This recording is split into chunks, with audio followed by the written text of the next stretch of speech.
Welcome all of my dear student in Sri Digambar Institute of Technology, Dosa. Dear student, this is our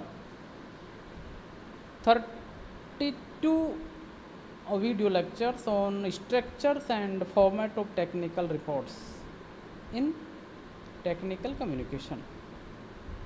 So dear students, we know about the technical reports in the prior video lectures. We explained about the technical reports and which type of the technical reports and how is explained and how is mentioned in technical reports of our communication. First of all,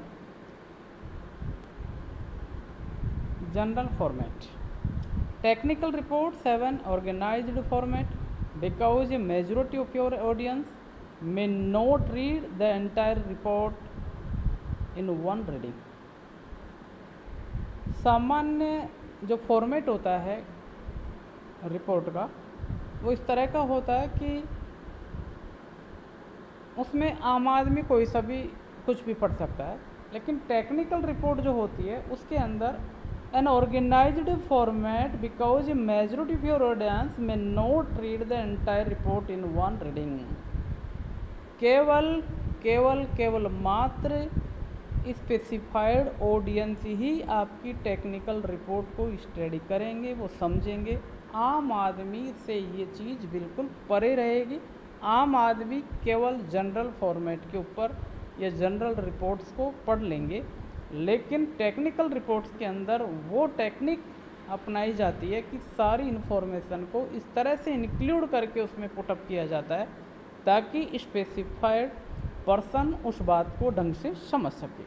number 2, this specific format allows readers to quickly locate the information they need.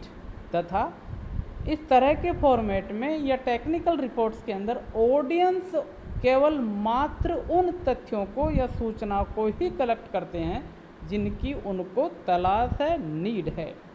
Most technical reports include the parts listed below, however you may be required to include और exclude specific sections. अधिकांश जो technical reports होती है उसमें जो भी mention की जाने वाली जो भी इंफॉर्मेशन इंक्लूड की गई है उन सभी इंफॉर्मेशन को बाय पॉइंट मेंशन किया जाता है। वो नीचे उसकी लिस्ट होती है, चाहो तो आप उसको देख सकते हैं, चाहे आपको ज़रूरत है तो आप उसको देख भी सकते हैं, नहीं भी। जैसे transmitter letter, title page, abstract, एसटीट्यू summary, table of contents, list of figures, report body, references, appendix, इस तरह की एक लिस्ट होती है। If you are planning a technical reports, you should define the following. इसमें सबसे पहले ये ध्यान रखने वाली बात होती है, यदि हमारी इच्छा है टेक्निकल रिपोर्ट राइटिंग करने की तो हमें इन बिंदुओं पर ध्यान रखना ज़रूरी है। पहला होता है रिपोर्ट टॉपिक। टॉपिक आपको पहले लिखना होगा, किसके ऊपर क्या लिख रहे हैं। Next, report audience. लिखते समय ध्यान रखना है कि आपके पाठक श्रोतागण किस कैटेगरीज के हैं, नॉर्मल हैं या फिर स्पेसिफिक पर्सन। तो उन स्पेसिफिक पर्सन को ध्यान में रख करके ही हमें रिपोर्ट तैयार की जाती है। रिपोर्ट पर्पस, आपका लिखने का उद्देश्य क्या था वो उसके अंदर स्पष्ट होना चाहिए। रिपोर्ट टाइप, किस तरह की रिपोर्ट थी, decide on the type of report. For example technical background report या फिजिबिलिटी रिपोर्ट या प्रोग्रेस रिपोर्ट किस तरह की थी। तो स्ट्रक्चर्स ऑफ ए रिपोर्ट, जो हमारा रिपोर्ट लिखने का तरीका था उसके ऊपर हमारी बात है। Structure of A report, rough structure. पहले हमें फाइनलाइज करने से पहले उसको एक ऐसा स्ट्रक्चर में पिरोते हैं ताकि उसमें जो भी कमी होती है तो उसको हम पहले ही ठीक कर लें। द टाइटल, पहले टाइटल होता है, मैं अट्रैक्ट पीपल टू रीच। ज़रूरी होता है टाइटल के बिना, क्योंकि जब तक उसका टाइटल नहीं होगा तब तक पाठकगण उसको एक मुख्य चीज़ का नाम नहीं देंगे या उसका इम्पोर्टेंस ख़त्म रखेंगे। It should reflect what you have done and should be eye catchy. कैसा होना चाहिए? You have done should be eye catchy, लोगों को लगे, देखने में सुंदर लगे। The abstract should be short paragraph, किस तरह का होना चाहिए? बड़े पैराग्राफ नहीं होना चाहिए, छोटी होनी चाहिए। Should contain the essence of the report, जिसमें आपकी पूरी चीज़ समाहित हो। एंड कंटेंट में objective, motivation, main point of methodology, essential difference from previous work, some significant results. ठीक है। स्ट्रक्चर ऑफ रिपोर्ट, इंट्रोडक्शन देखते हैं इसमें। Answer the questions, what is the setting of the problems, background, आपके उसमें किस तरह की प्रॉब्लम्स थी उस तरह को देखें। What exactly is the problems you are trying to solve, problem statement, इसके अंदर वो चीज़ें भी बतानी होती है किस तरह की समस्याएं आती हैं और उनको किस तरह से दूर किया जाता है। Why is the problem important to solve, motivation, लोगों में उत्साहवर्धन का तरीका होता है, उसका उद्देश्य बताएं, आखिर क्या कारण था जिसकी वजह से आपने उस प्रॉब्लम्स को सॉर्ट आउट किया।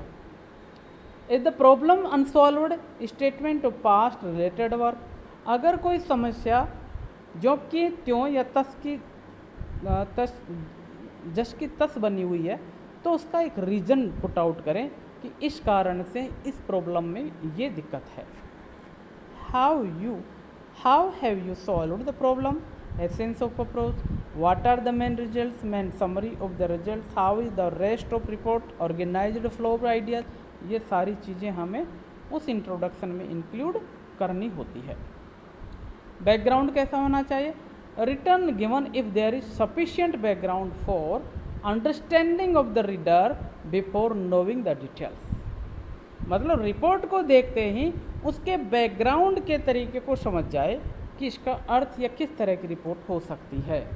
Past related work has a separate section, you explain novelty in your work, think of dimensions of comparisons with other works, इसमें क्या करेंगे?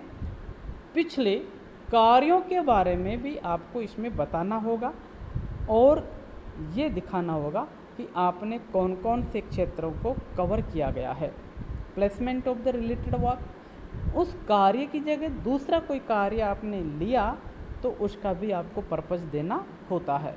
Plus it at the beginning of the report after introduction and background. Okay, if your work is entirely different from any past work then place it at the end of the reports. तो ये तरीके हैं कि क्या कारण था जिसकी वजह से आपने पिछले कार्य की जगह, पिछले विषय वस्तु की जगह आपने ये चीज़ ली गई। टेक्निकल सेक्शन, इसमें क्या करते हैं हम टेक्निकल सेक्शन के अंदर?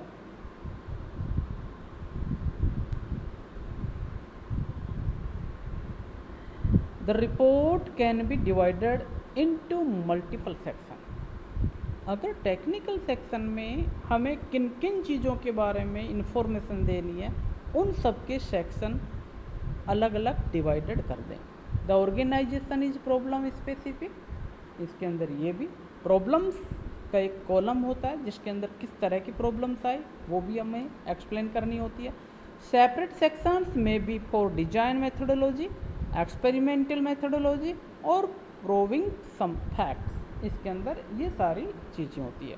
नेसेसरी टू मेंशन, कौन सी चीज़ें होती है जिनको लिखना ही अनिवार्य होता है। Outline flow, rough outline for a bigger section containing sub sections, maintain the flow, no abrupt shift from one idea to another, मतलब ये भी हमें देखना होता है लिखने का तरीका, हमारा फ्लो किस तरह का था, तो वो फ्लो हमें प्रॉपर, गैप कितना होता है वर्ड्स में वो सब प्रॉपर रखना होता है। Use of figures, A picture is worth 1000 words, इसमें ये भी देखना होता है। टेक्निकल सेक्शन में जो भी आपने इंफॉर्मेशन डाली उसके एक कॉलम के अंदर आपको फिगर भी डाल देना ताकि उससे पाठक के मन में एक गहरा प्रभाव पड़ता है और वह पूरे अर्थ को अच्छी तरह से समझ जाता है। Terminology, define each term, symbols, use common terminology through out the reports. आपको वे सारे फिगर्स सिंबल्स जो भी यूज किए हैं उनको फिर एक्सप्लेन करके बताना होता है। इसका मीन्स ये निकलता है, तो आपकी रिपोर्ट का और भी बेहतरीन प्रभाव देखने को मिलता है। परिणाम क्या निकलेगा फिर इस तरह की रिपोर्ट्स का? सॉरी,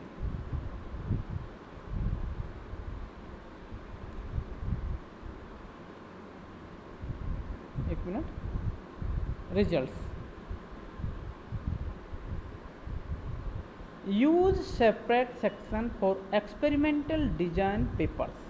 ठीक है, आंसर द फॉलोइंग क्वेश्चन। आपको इन प्रश्नों के जवाब आपके दिमाग में बिठानी है और तब उनकी व्याख्यानुरूप विश्लेषण करना है। What aspect of your system or algorithm you are trying to evaluate. What are the questions you will seek to answer through the examination, वो evaluation. Why are you trying to evaluate the above aspects?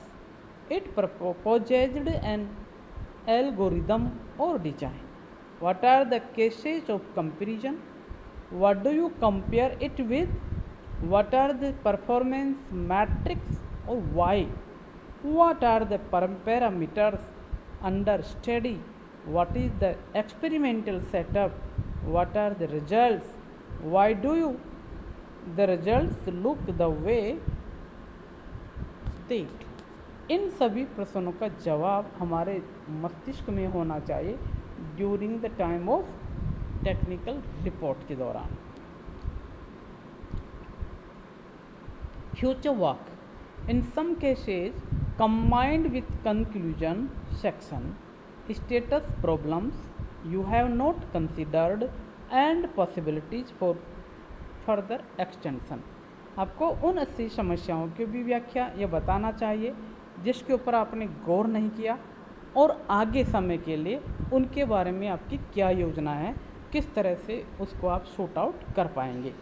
निष्कर्ष तौर में आपको विस्तार पूर्वक उन सब चीज़ों के बारे में बताना होता है जिन जिन बिंदुओं के ऊपर आपने इसमें लिखा है। ये इस तरह से हमारी टेक्निकल रिपोर्ट्स के स्ट्रक्चर्स के अंदर जगह होती है। Problems encounters, changes are expected if the problems occurred in the past. You can explain how you overcome it. इस तरह की अगर कोई प्रॉब्लम्स आई है तो आप उसका विश्लेषण करके व्याख्यानुरूप जवाब दें या लिखें कि ये इस तरह की प्रॉब्लम्स मुझे पहले भी आई थी और उसको हमने इस तरह से दूर किया था। If the problem is in front of you now or in the future, explain how you hope to overcome it if you can. अगर आपको लगता है कि आपके सामने भी कोई इस तरह की दिक्कत है या आ सकती है तो आप उसके ऊपर किस तरह से निजात पा सकते हैं। Overall assessment of the project, since a progress report is not about a finished work, the conclusion needs only to give your professional opinion of how the project is going. What is significant is to explain anything that may change the expected quality of the final products. मतलब ये सारे विश्लेषण आपको structure के अंदर एक column के अंदर करने होते हैं। क्या क्या प्रॉब्लम्स आए थे, उसको किस तरह से आपने दूर किया और कौन से कारणों की वजह से आपने मतलब एक इन्फॉर्मेशन या कोई भी प्रोजेक्ट में आपने चेंजिंग किया, तो उस चेंजेस के बारे में आपको एकदम क्लियरली एक्सप्लेन करना है। इस तरह से हमारा स्ट्रक्चर्स एंड फॉर्मेट कंप्लीट होता है। Okay, thank you.